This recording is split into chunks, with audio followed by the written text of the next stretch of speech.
Je ne sais pas si tu regardes cette vidéo le jour ou le soir, donc on va partir sur un petit bonjour. Je m'appelle Adeline, je suis coach Instagram et j'aide les influenceuses et les entreprises à démarche green, éthique, écologique à atteindre leurs objectifs financiers ou de notoriété sur Instagram, mais aussi à créer et à entretenir une relation saine avec leurs réseaux sociaux. Ok, aujourd'hui j'ai envie de vous parler d'un sujet dont on parle pas trop, ou en tout cas j'ai pas trouvé énormément de contenu à ce sujet. J'ai envie de parler de trois besoins de l'être humain pour que vous puissiez un peu mieux comprendre comment fonctionne Instagram, comment fonctionnent les utilisateurs d'Instagram, mais surtout comprendre qu'en fait, les stratégies sur Instagram, c'est pas juste des stratégies, c'est aussi beaucoup de l'humain et de la compréhension de la psychologie humaine. Donc, on va commencer sans plus attendre avec le premier besoin. Le besoin de facilité. Alors le besoin de facilité, on pourrait, je ne sais même pas si c'est un besoin, mais en tout cas c'est une habitude que le cerveau a, c'est d'aller vers la facilité et d'aller vers la simplicité.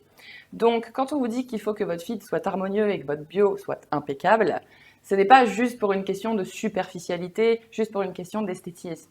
C'est une question de facilité pour le cerveau. C'est-à-dire que si ton cerveau, il arrive sur un compte Instagram où tu as du jaune un coup, du bleu par-ci, du bleu par-là, les compositions ne sont pas respectées, ça va demander...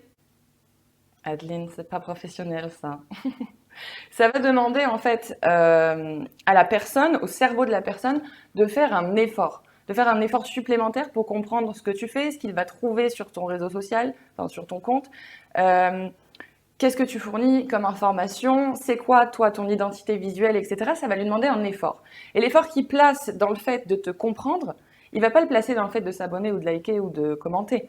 Il va s'arrêter à ça, dans le sens où, ok, ça me demande un effort, il faut que j'aille chercher l'information moi-même. Aujourd'hui, on est dans une société où on n'a pas le time. C'est trop compliqué. Alors je sais, c'est bateau, c'est pas ce que la personne se dit vraiment, mais inconsciemment, c'est ça. C'est pas clair, c'est pas limpide, donc je vais pas me casser le cul, excusez-moi de l'expression, à aller chercher l'information parce que ça me demande un effort supplémentaire. Faut pas oublier qu'aujourd'hui, on reçoit des informations dans tous les sens, que ce soit à la radio, à la télé, dans les journaux, dans les conversations familiales, personnelles, professionnelles, sur tes réseaux sociaux également, quand tu scrolles, etc., tu te reçois un flux, un flow, je ne sais pas, d'informations dans ton cerveau. Si à un moment donné, tu arrives sur un compte et que tu dois en plus fournir un effort, ton cerveau il va pas kiffer. Et il faut se dire que le cerveau des autres, c'est la même chose. Il kiffe pas. Donc ça, c'est pareil pour la bio. Si ta bio, elle doit être claire, limpide, où on doit immédiatement comprendre ce que tu fais, ce qu'on va trouver sur ton Instagram, le but, etc. C'est pas parce que c'est pas juste des règles bateau en fait. C'est juste une question de simplicité pour le cerveau. Quand je vois écrit sur le lien cliquable, quand je vois écrit pour plus d'informations, cliquez là. Non, en fait, les gens, ils n'ont pas envie d'avoir plus d'informations, ils sont censés avoir toutes les informations ici. Donc votre appel à l'action pour cliquer sur votre lien, il doit être clair, il doit dire aux gens, si tu cliques là-dessus, voilà ce que tu vas trouver. Et c'est clair et c'est limpide. Pour plus d'informations, franchement, vu le flot d'informations que je me prends dans la tronche à longueur de journée, à longueur de temps, bah, je vais pas cliquer sur ton lien, j'ai pas besoin de plus d'informations. Toutes les informations doivent être ici, et si tu veux aller plus loin, voilà ce que tu vas trouver sur le lien.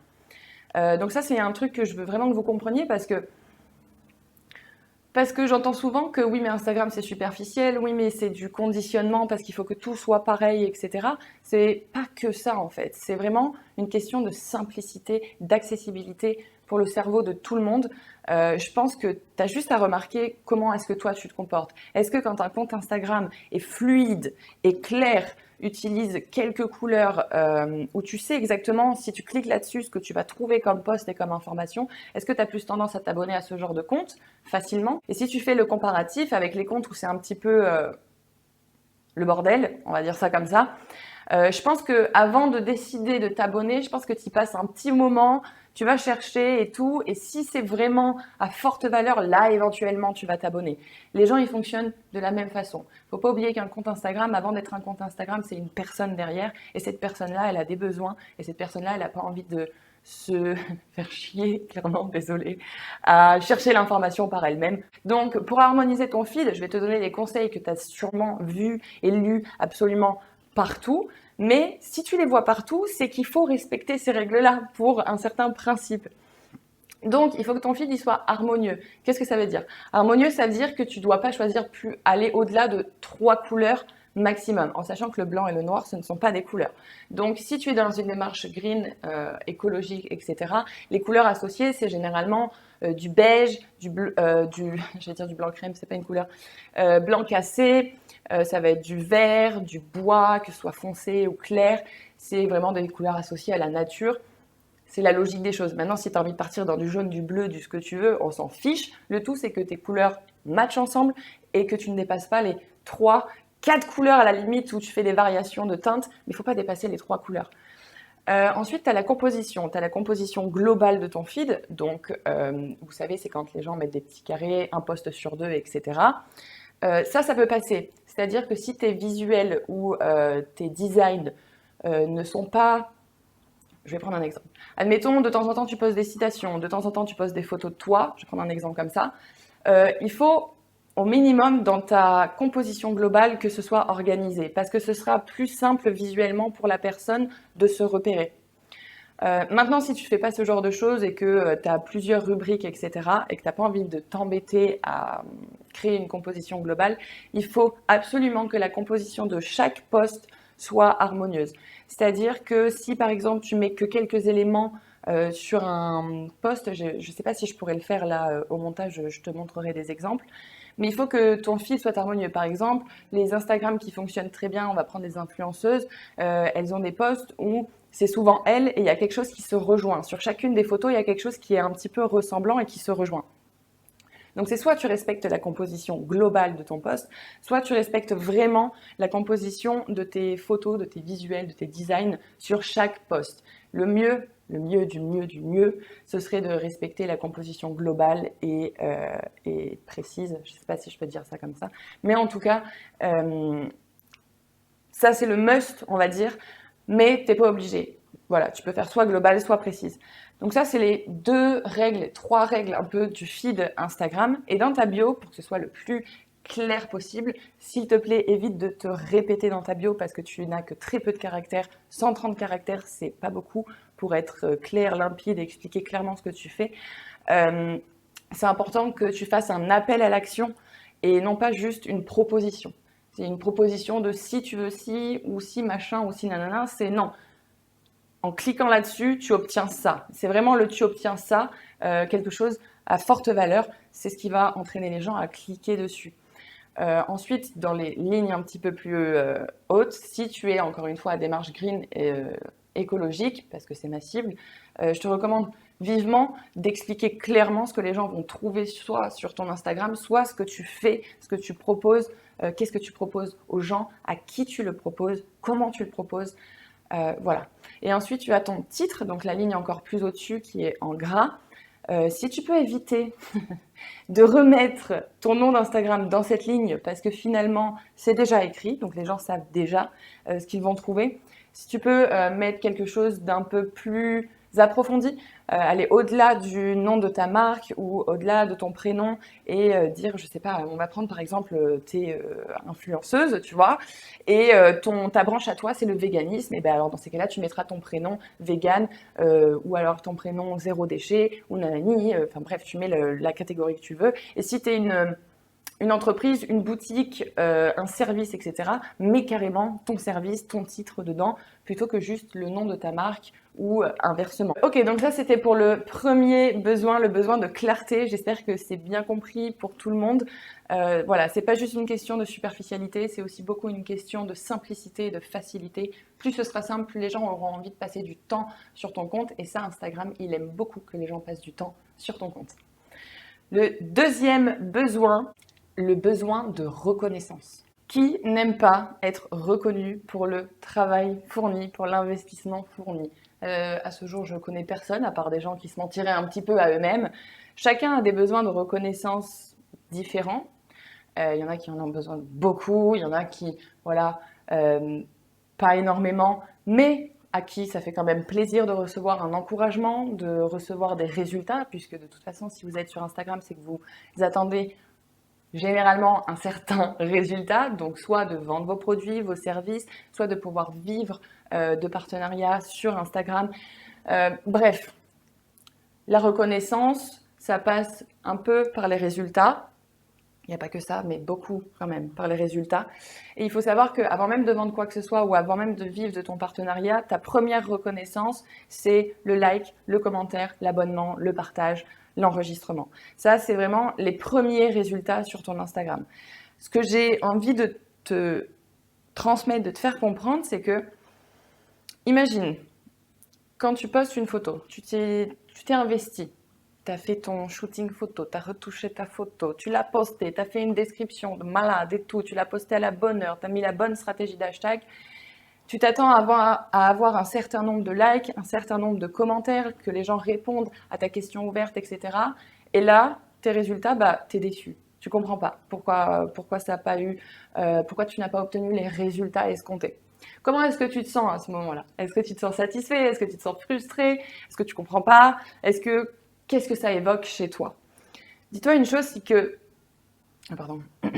Dis-toi une chose, c'est que si toi, ça évoque un petit peu de la frustration ou de l'incompréhension, voire même de la démotivation, parce que parfois, ben, on s'investit énormément et puis on n'a pas les résultats qu'on souhaite immédiatement, et du coup, ça peut être source de démotivation. On se dit, mais attends, j'y mets mon corps, mes tripes, mon âme, et puis j'ai pas les résultats, ou en tout cas, les résultats ne sont pas à la hauteur de mon investissement, et c'est frustrant, voire même démoralisant. Dis-toi bien une chose, c'est que, encore une fois, les autres, derrière leur compte Instagram, il y a des gens qui vivent la même chose que toi.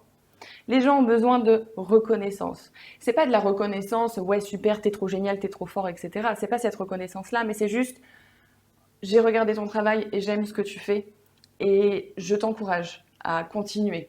Un abonnement, c'est vraiment pas qu'un chiffre en fait sur un compteur. Un abonnement, psychologiquement, c'est vraiment, on le ressent comme quelqu'un qui te dit putain, ça vaut le coup. Genre, j'ai regardé ton compte et à un moment donné, je me suis dit que ça valait le coup. Donc, dis-toi bien une chose, c'est que les autres, c'est pareil pour eux. Si toi, tu ressens ça, c'est pareil de leur côté. Si tu ne ressens pas ça, eh bien, dis-toi qu'il y a des gens qui le ressentent. Donc, ce besoin de reconnaissance, si toi, tu l'as, et à peu près tout le monde l'a, dis-toi que les autres aussi, en fait, ils l'ont. Donc, ne t'empêche pas de donner énormément avant même de recevoir. Parce que je vois que beaucoup sont frustrés de ne pas avoir assez d'abonnés, de likes, de commentaires, etc. Et je peux tout à fait le comprendre en vue de l'investissement. Mais est-ce que toi, déjà de base, est-ce que toi tu donnes? Est-ce que toi tu vas liker les photos? Est-ce que tu prends le temps d'aller checker les Instagram des autres, de commenter sincèrement, authentiquement? Est-ce que tu prends le temps de leur envoyer un message pour leur dire que tu aimes leur projet, pour leur dire que tu aimes leur Instagram? Est-ce que tu prends le temps de t'abonner aux gens? Est-ce que tu prends ce temps-là sincère pour apporter de la reconnaissance aux gens, pour les encourager? Parce que c'est clairement ça en fait, c'est de l'encouragement. Est-ce que tu prends ce temps-là? Et si tu le prends pas, j'ai pas envie de dire ça, mais en même temps, c'est ce qui me vient en tête, donc je suis un peu dure parfois quand je parle, j'espère que ça va aller. Mais si tu le prends pas, il faut pas t'étonner que tu reçoives pas.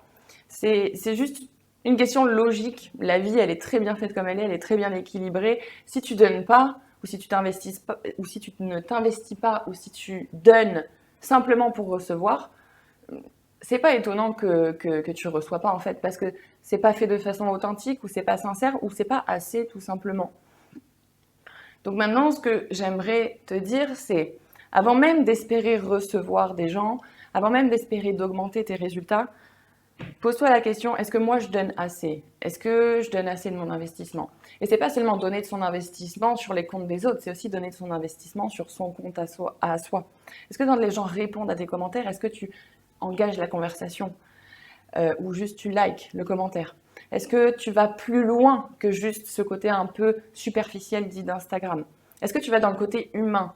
Et si c'est pas le cas, c'est pas étonnant que tu reçoives pas en retour, parce que Instagram, avant d'être une plateforme où tout le monde poste ses trucs, machin, et essaye de vendre ses produits et d'en vivre, avant ça, c'est un réseau social. Et si tu joues pas le jeu du social, c'est pas étonnant que tu le reçoives pas, ce social. Donc il faut vraiment être ouvert à ça. Il faut donner, beaucoup donner. Il faut donner de son temps, donner de son investissement, donner de la valeur aussi, avec sincérité, avec authenticité. Et je peux vous dire que moi, de base, je suis une très grande introvertie. Je n'ai aucun problème à ne pas parler avec quelqu'un pendant 1 heure si je ne le connais pas ou si je ne sens pas le feeling. Je reste comme ça et je ne parle pas. Il n'y a pas de problème pour moi.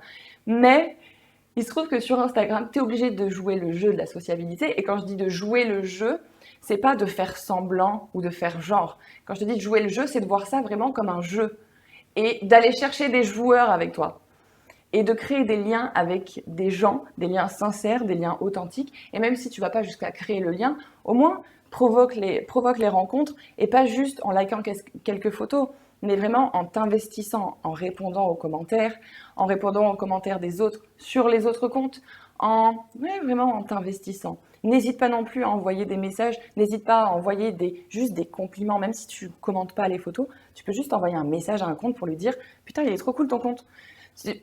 C'est simple, ça te prend 10 secondes, mais vraiment 10 secondes littéralement.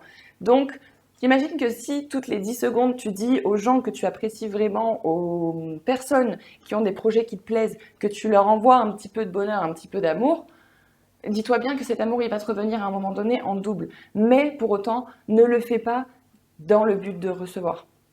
Et il y a un truc que j'ai énormément compris dans ma vie, c'est plus tu donnes, plus tu reçois. Mais plus tu donnes pour recevoir, moins tu reçois.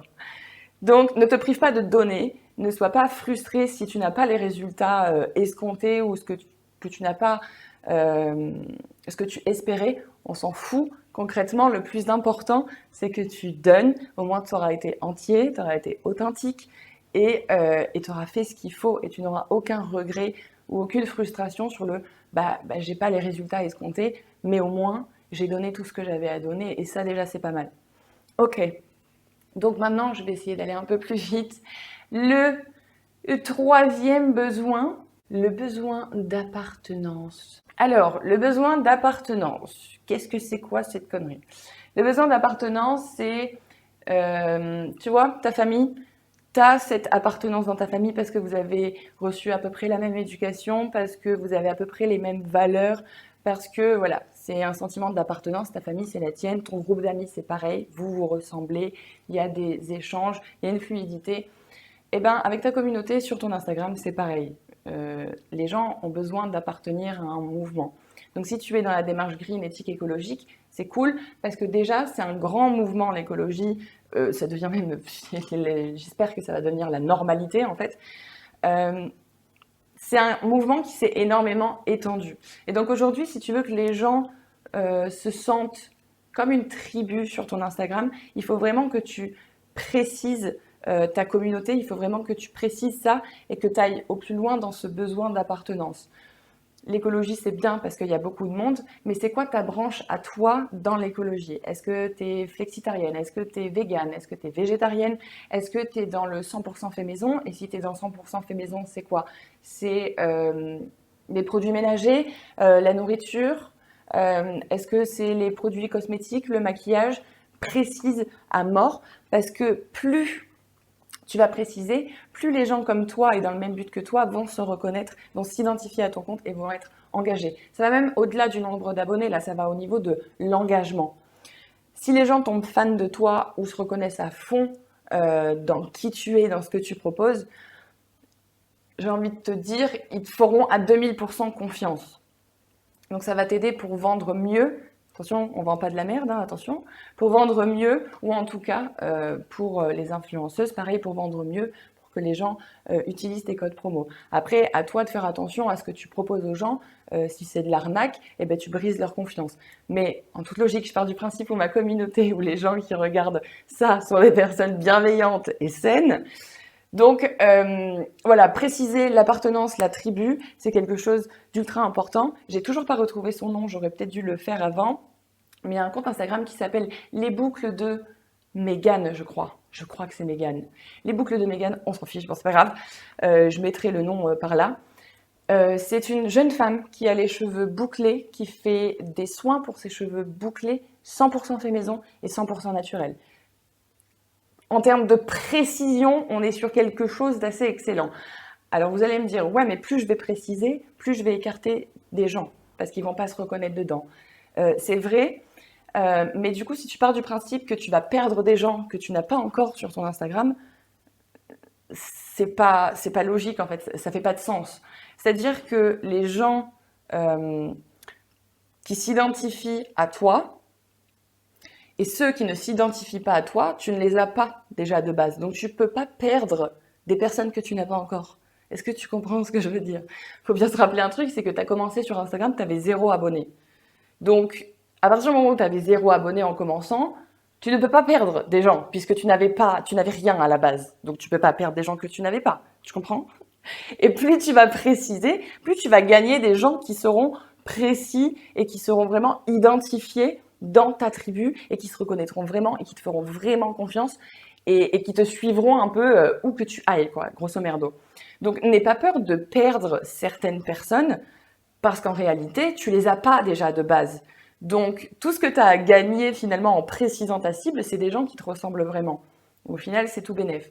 Donc avoir cette mentalité de je vais perdre de la clientèle ou je vais perdre potentiellement des abonnés, c'est une vision obsolète parce que ça n'existe pas, tu peux pas perdre ce que tu n'as pas. Je me répète encore une fois, je vous l'ai dit, je me répète beaucoup.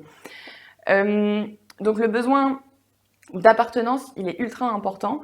Tu peux donner un nom à ta communauté, tu peux faire quoi d'autre?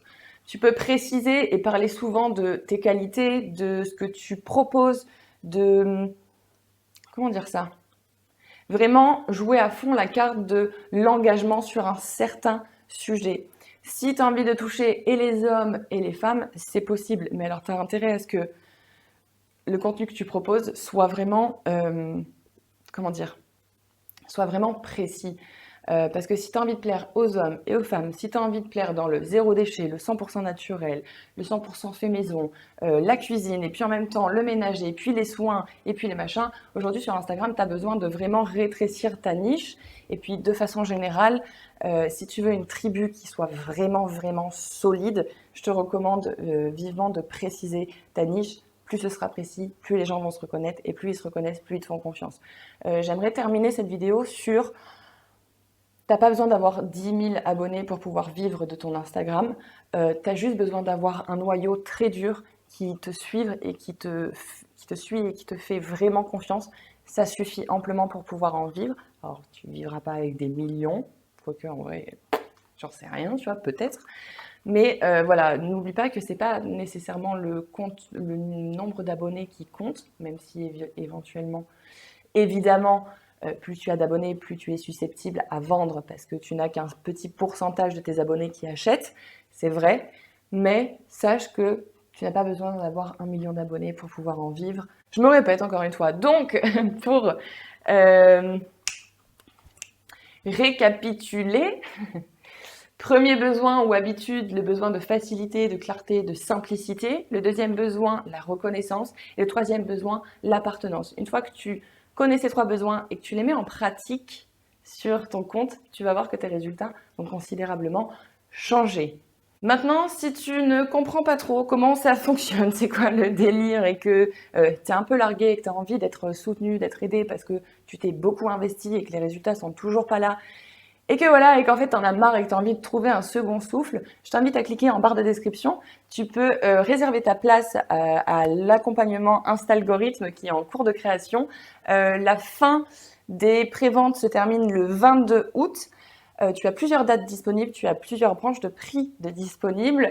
Premier arrivé, premier servi. Et si tu as envie ou tu es un petit peu réticent ou que voilà, tu n'oses pas ou peut-être que tu n'as tout simplement pas les moyens, ce qui est possible, je t'invite à cliquer sur le lien de 5euros.com pour que tu puisses tester l'accompagnement à partir de 5 euros et voir déjà tes premiers résultats et pourquoi pas, si ça te plaît, vraiment investir dans un réel accompagnement. Donc je te fais plein de bisous, j'espère que ça va aller. Ciao!